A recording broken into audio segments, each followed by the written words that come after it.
Pozdravujem priatelia, po nejakej dobe sa opäť ozývame a došlo k nejakej menšej zmene v typológii. Mali sme tam jeden stojan na spreje, v ktorom boli umiestnené hlavne hardcory. Teraz máme ďalší stojan čisto len od španielskej Montany MTN Montana Colors. Obsahuje nasledujúce produkty. Sú to v tomto rade, je to hlavne Montana Water Base, hore sú nejaké nové odtiene od hardcorov. No a teraz prichádzame k tomuto tu.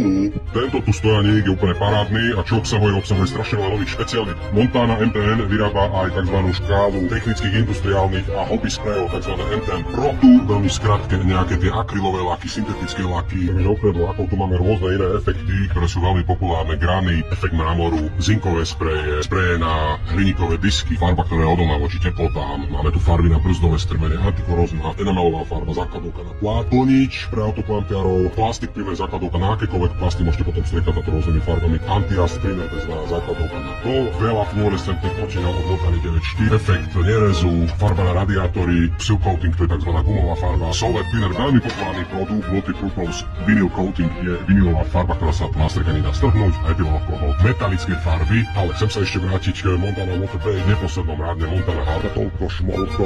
Pozdravujem priateľa, želám všetko dobré, veľa lásky.